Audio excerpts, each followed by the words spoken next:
Bonjour et bienvenue à ce journal de 7h à la une de l'actualité de ce mardi matin. Des Congolais sans carte ou autres pièces d'identité dans l'est de la RDC sont emportés des forces et transférés au Rwanda en violation des droits de l'homme. Cette pratique utilisée par le rebelle est vivement dénoncée et critiquée par la ministre des Droits humains. Chantal Tchavou a aussi signalé des arrestations arbitraires qui se font depuis le 17 mai dernier à Goma et autres zones occupées par le M23. Vous l'entendrez au début de ce journal.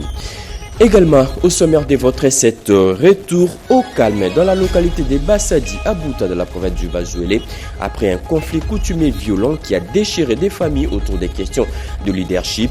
Les affrontements ont fait plusieurs blessés, des maisons brûlées et incendiées. Le gouverneur est descendu sur les lieux pour réconcilier les habitants. Il a aussi remis une assistance aux 23 familles victimes qui ont perdu leur maison. Voilà tout pour le titre. Mesdames et messieurs, encore une fois, bonjour et bienvenue à vous sur nos régionales, la radio-télévision nationale congolaise. Je le dis au sommaire, des Congolais sans carte et autres pièces d'identité dans l'est de la RDC sont emportés des forces et transférés au Rwanda en violation des droits de l'homme. Cette pratique utilisée par le rebelle est vivement dénoncée et critiquée par la ministre des Droits humains. Chantal Tchavou a aussi signalé des arrestations arbitraires qui se font depuis le 17 mai dernier à Goma et autres zones occupées par le M23. D'autres détails avec Joseph Oscar Mbalkaïch. Occupation illégale d'une partie du territoire national par l'armée rwandaise et ses supplétifs du M23. La ministre des Droits humains dénonce les méthodes utilisées par l'agresseur, notamment la déportation des paisibles citoyens vers le Rwanda. Depuis le 17 mai 2025, à Goma, comme dans d'autres zones occupées, des procédures de tri et d'identification des civils sont menées de manière arbitraire, sans fondement légal ni supervision institutionnelle. Des quartiers entiers sont ciblés, raclés systématiquement par les rebelles. Tout civil ne disposant pas de carte d'électeur ou de documents d'identité est assimilé soit à un combattant FDLR, soit à un réfugié rwandais, sans preuve ni droit de défense. Ensuite, embarquer des forces et transférer au Rwanda en violation flagrante de leurs droits fondamentaux. La ministre des Droits humains exige par ailleurs l'ouverture d'une enquête internationale et indépendante pour établir les faits et les responsabilités. Ces personnes déplacées fouillaient depuis 2023 les combats dans les environs de Karenga et s'étaient réfugiées dans la cité de Sake, notamment dans l'école de Kimoka et autour des bureaux du groupement de Kamuronza. À cet égard, je salue les clarifications apportées par le ministre de l'Intérieur, rappelant que tout rapatriement doit être volontaire, sécurisé, digne et documenté dans le strict cadre de l'accord tripartite de 2010 entre la RDC, le HCR et le Rwanda. Je dénonce la déportation en cours comme état illégal et contraire au droit international. Pour Chantal Tchavou, même en contexte de guerre, les partis en conflit ont l'obligation de protéger les civils. Conflit entre la RDC et le Rwanda. L'Assemblée parlementaire de la francophonie veut jouer à la médiation. Une mission des bons offices de l'APEF a démarré hier en RDC. Pendant 2 jours, la mission consultera toutes les couches sociopolitiques congolaises. Hier, elle a échangé avec les députés et sénateurs. Anim Balaka nous en parle. Dans une ambiance solennelle, le Palais du Peuple a servi de cadre ce lundi 26 mai 2025 au lancement officiel de la mission des bons offices de l'Assemblée parlementaire de la francophonie en République démocratique du Congo. Accueillie avec les honneurs dus à son rang, la délégation de l'APEF a été reçue par le président de l'Assemblée nationale Vital Kamerhe et du président du Sénat Sama Lukonde, entouré de plusieurs membres des bureaux du Parlement congolais, des députés nationaux et sénateurs. Dans son allocution d'ouverture, le speaker de la Chambre basse du Parlement a lancé un appel fort, un message clair adressé à tous les acteurs régionaux dans un contexte où la guerre sévit depuis 3 décennies dans l'est de la RDC RDC. Pourquoi nous devrions nous faire la guerre? Pourquoi consacrer nos ressources à la destruction alors que nous pourrions investir dans les infrastructures, renforcer le capital humain, soutenir l'agriculture et promouvoir l'industrialisation à l'effet de créer des conditions propices à une croissance économique durable et inclusive? Nos populations ont trop souffert et le sang a trop coulé sur nos terres, pourtant si riches, si belles et si hospitalières. Des millions de morts en 3 décennies, c'est trop. C'est inadmissible et ça doit s'arrêter. Durant son séjour de 2 jours à Kinshasa, la délégation de l'APF prévoit une série de consultations avec les institutions de la République, la société civile, l'opposition, les confessions religieuses, la MONUSCO ainsi que certains membres du gouvernement. Objectif, écouter toutes les parties et faciliter un rapprochement des points de vue. La mission poursuivra ensuite sa route vers Kigali pour la seconde étape. L'ultime ambition demeure la même, encourager à travers le dialogue la construction d'une paix durable dans la région des Grands Lacs. Les parlementaires indiens à la recherche des solutions pour mettre fin au terrorisme dans le monde. Une délégation de 9 de ces parlementaires séjourne depuis le week-end dernier à Kinshasa. Elle est venue solliciter l'appui de la RDC dans ce combat. Ils ont été, ces parlementaires indiens, reçus par le président du Sénat, Jean-Michel Sama Lukonde. Plus de précisions avec Janine Kalenga. Bienvenue Lusala et Julien Biala. À la recherche des solutions pour éradiquer le terrorisme dans le monde, des parlementaires indiens ont échangé avec le président du Sénat, Jean-Michel Sama Lukonde Kyenge, ce lundi 26 mai 2025. À l'issue des échanges, Srikant Eknath Shinde, membre du Parlement indien et porte-parole de la délégation, s'est exprimé. Today, our Indian delegation met. Le message de zéro tolérance contre le terrorisme au nom de 1,4 milliard d'Indiens. Nous avons apporté le message de notre Premier ministre ainsi que le message de tous les citoyens indiens. Nous sommes en RDC, le message de zéro tolérance contre le terrorisme et le message de paix a été partagé et apprécié par le peuple congolais. Ils sont prêts à rester à notre côté et à lutter contre le terrorisme. Vraiment, c'est un soutien très fort que la RDC nous a donné. Le chef de la délégation indienne a laissé entendre que la partie congolaise s'est montrée très ouverte à cette initiative qui vise à mettre fin au terrorisme non seulement en Inde, mais aussi à travers le monde. C'est très important que toutes les nations se mettent ensemble et se battre contre le terrorisme. Je suis très satisfait de la réponse qu'on a reçue du président du Parlement et le président du Sénat.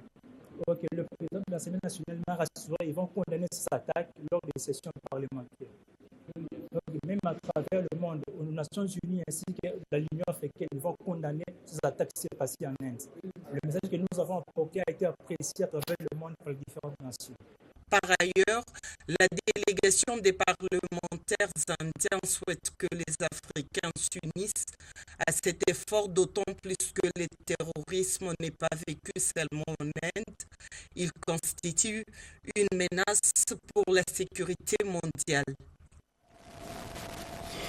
Et après le Sénat, cette délégation des parlementaires indiens a été reçue par la ministre d'État en charge des Affaires étrangères, Thérèse Kaikwamba, auprès de qui elle a aussi émis le même vœu, celui de l'appui de la RDC dans ce vaste combat de la lutte contre le terrorisme, comme nous dit Edith Chalakatal. La République démocratique du Congo et l'Inde ont réaffirmé leur volonté commune de renforcer la coopération bilatérale à l'occasion d'une rencontre de haut niveau qui a eu lieu lundi à Kinshasa. La ministre d'État, ministre des Affaires étrangères, Coopération internationale et Francophonie, Thérèse Kaikwamba Wagner, avec une délégation officielle des parlementaires indiens conduite par Dr Srikant Eknath Shinde, envoyé spécial du Premier ministre de l'Inde. Cette visite s'inscrit dans une visite de rapprochement diplomatique entre les deux pays, avec au cœur des discussions la lutte contre le terrorisme international. La délégation indienne est venue porter un message fort, celui de la paix de la tolérance zéro face au terrorisme et de la nécessité d'une mobilisation collective au sein des instances internationales. So I think DRC also understands the pain of India. La RDC est mieux placée pour comprendre la douleur que l'Inde est en train de subir, vu que la RDC fait face au même cas à la partie orientale avec la rébellion de M23.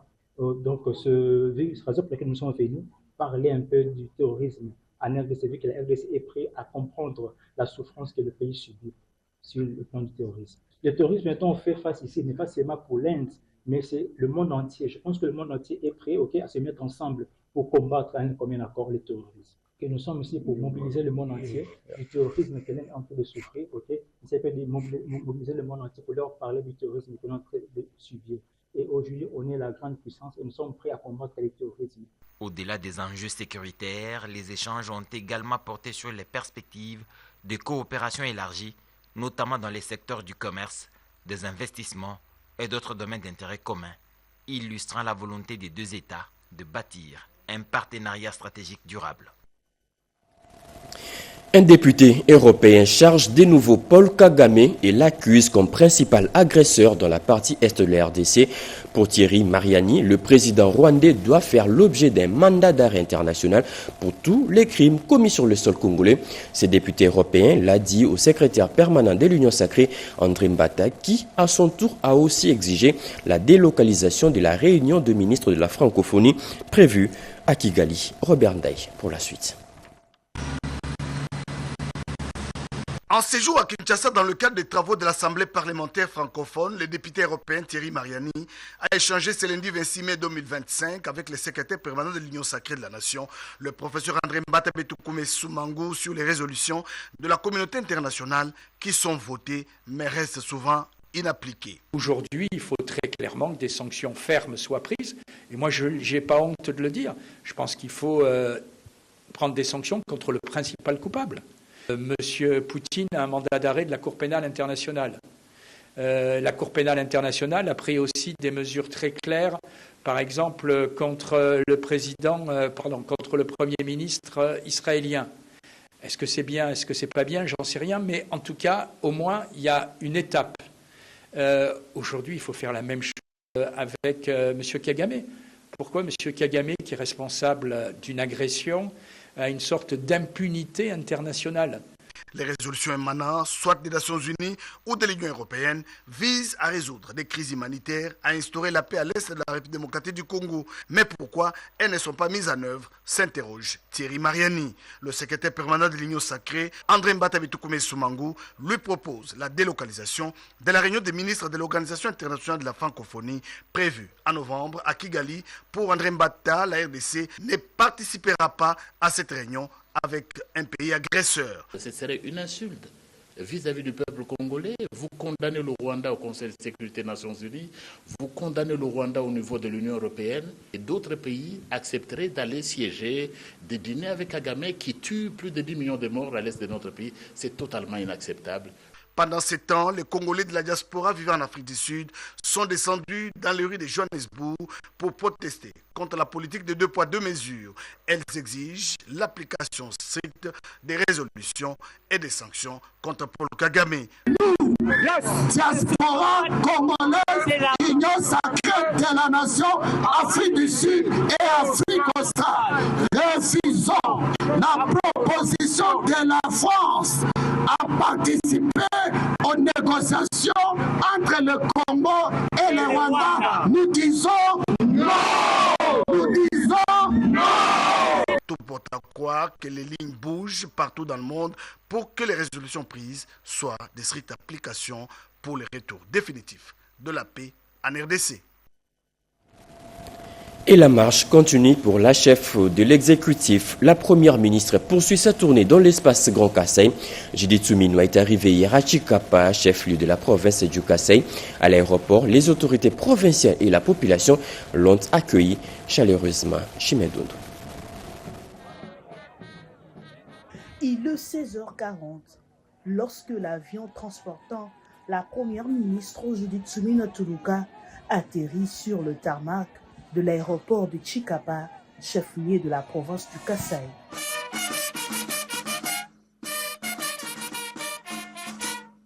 C'est une visite très attendue.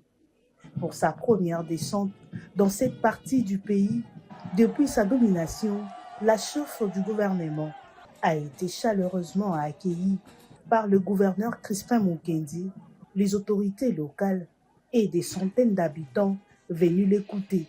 La volonté qu'elle a témoignée de venir elle-même après le passage du chef de l'État témoigne combien est important les soucis qu'il anime le gouvernement au travers la Première ministre. Le Kasaï attend beaucoup.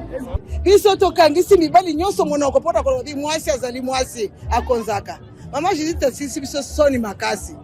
chef de l'exécutif central, Judith Souminoa, affiche une volonté claire, celle de rapprocher l'action gouvernementale de réalité du terrain.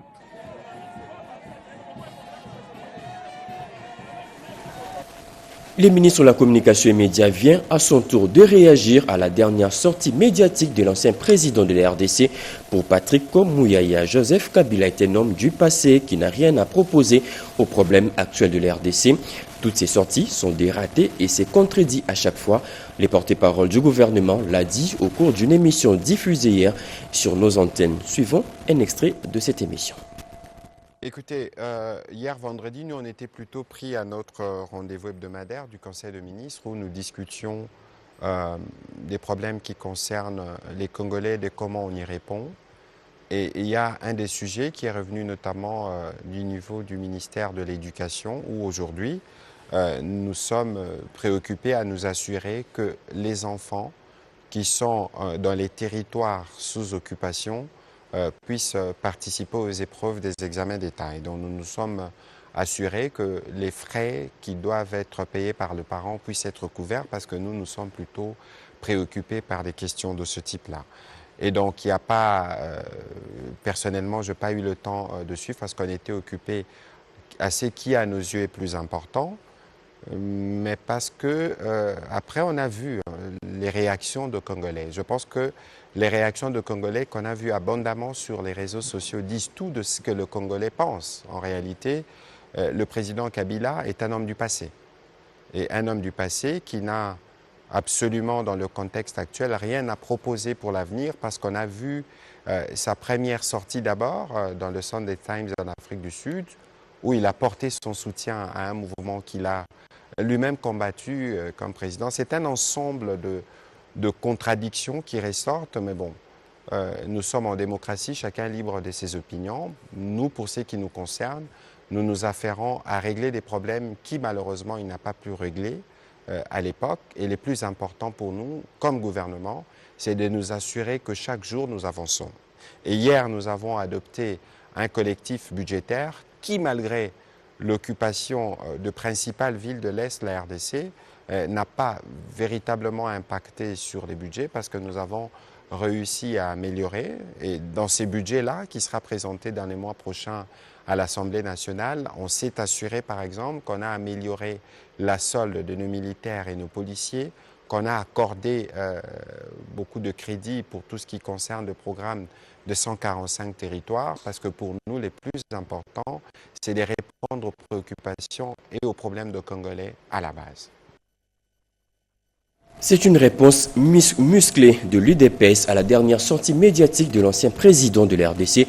Pour Augustin Kabouya, secrétaire général du parti présidentiel, les 18 ans de pouvoir de Joseph Kabila étaient caractérisés par des violations flagrantes des droits humains, des tueries et des scandales financiers. Il a dit au cours d'un meeting animé au siège de l'UDPS. Alain Bikaï était sur place. C'est au siège emblématique de ce parti historique placardé des photos et des images chargées du passé répressif et barbare de Joseph Kabila au pouvoir qu'Augustin Kabouya, président intérimaire de l'UDPS, s'est dressé en rempart contre les allégations de l'ancien président devenu chef rebelle. Pour les chefs d'état-major politique de Félix Antoine Tshisekedi Tshilombo, les 18 ans de pouvoir de Joseph Kabila ont été caractérisés par les violations flagrantes des droits humains, des tueries, des scandales financiers et du tribalisme. Les leaders de l'IDPS décrivent au cas par cas, chiffres à l'appui, les dérives financières du régime Kabila, notamment les fonds alloués à l'achat d'armes, la démobilisation des éléments du M23, la réforme de la PNC et c'est alloué aux infrastructures de base sans être exhaustif. Selon les rapports des cours des comptes, plus de 55 projets financés par les trésors publics dans une période allant de 2015 à 2018 n'ont jamais connu, ne fût-ce qu'un début des travaux. Concernant les tueries et les violations des droits humains par Joseph Kabila, Augustin Kabouyakiz, Joseph Kabila d'être géniteur du M23 AFC et il évoque les cas des adeptes de BDK, des Mukunkubila, des fosses commis de Maluku, sans oublier Arma Tungulu, Thérèse Kapangala, Rossi Mukendi et tant d'autres. Tout ceci baignant dans une impunité entretenue par lui et la presse réduite au silence sous l'effet des canons. Comment comprendre que quelqu'un qui n'ait pas participé au coup d'État contre Laurent Désiré Kabila en soit l'heureux bénéficiaire, s'interroge Augustin Kabouya. Selon le secrétaire général, en ces jours, aucune institution de la République n'est dirigée par un originaire de la province du chef de l'État, comme c'était le cas du temps de Joseph Kabila. Pour le secrétaire général de l'UDPS, Joseph Kabila aurait dû se taire au lieu de venir cracher sur les mémoires des Congolais victimes de sa gestion calamiteuse. Les femmes du territoire des Faradjé dans le Haut-Touélé solidaires à la population de l'Est victime d'une guerre d'agression. Ces femmes viennent de faire un don de quelques produits agricoles à cette population meurtrie, un don remis au ministre d'État en charge du développement rural, Moïndo Nzangi.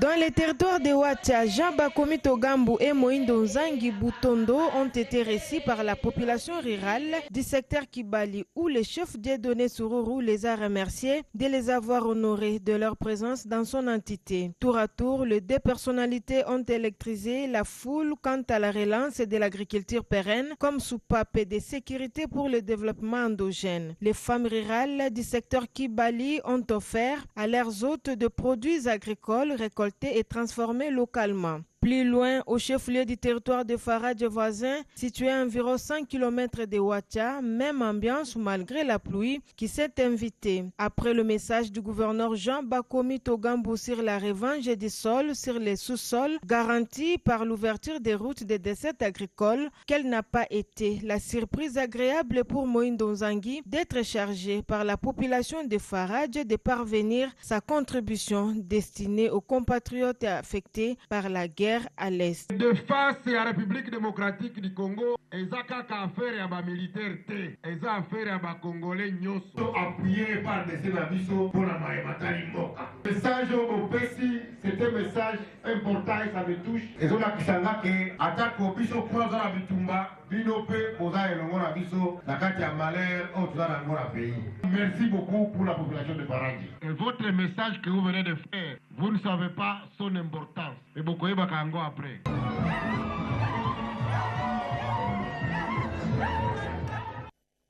Retour au calme dans la localité de Bassa Diabouta de la province du Bazouélé après un conflit coutumier violent qui a déchiré des familles autour des questions de leadership. Les affrontements ont fait plusieurs blessés et deux maisons brûlées et incendiées. Le gouverneur de la province, David Mike Mukeni, est venu sur les lieux pour réconcilier les habitants. Il a aussi remis une enveloppe aux 23 familles qui ont perdu leur maison. Edi Chala nous explique. Le gouverneur de la province du Bazouélé, Mike David Mokeni Amissi, était samedi 24 mai à Bassali, une localité située à 15 km de Boutaville dans la chefferie Monganzoulou, territoire de Bouta, au nord-est de la République démocratique du Congo. Cette mission avait pour objectif de constater les dégâts causés par un conflit coutumier qui oppose deux familles de cette entité autour des questions de leadership. En ma qualité d'abord de député provincial élu par cette population et aussi en tant que gouverneur de province, il était important pour moi de venir me rendre compte de la problématique qui a fait à ce que tous ces affrontements, ces maisons brûlées puissent avoir lieu. Donc il fallait que je puisse m'investir pour trouver une solution et ramener la paix et le calme au sein de ce village, qui d'ailleurs est un village important parce que il est parmi les villages qui nourrissent la ville de Bouta. Et donc, il était pour moi important que la paix puisse faire son retour dans ce village. Face à cette situation dramatique, le gouverneur Mike David Mokeni Amissi a apporté une assistance significative aux 23 familles victimes en leur remettant une enveloppe consistante à chacune. Ce geste de solidarité a été vivement apprécié par les bénéficiaires qui ont unanimement témoigné leur reconnaissance au gouverneur de la province du Bas-Uélé. Il est à noter que lors de son passage dans les villages situés le long du groupement Bassali, le gouverneur Mike David Mokeni et sa délégation ont été contraints de s'arrêter à plusieurs reprises pour saluer la population venue en liesse accueillir sa première visite. La province de l'Ituri, au-dessus de l'échelle, elle occupe la première place des provinces les plus touchées par la fistule obstétricale. Une campagne des opérations chirurgicales sera bientôt lancée dans cette province. Déclaration faite à la presse par la représentante adjointe de l'UNFPA en RDC. C'était au terme de son échange avec les gouverneurs militaires.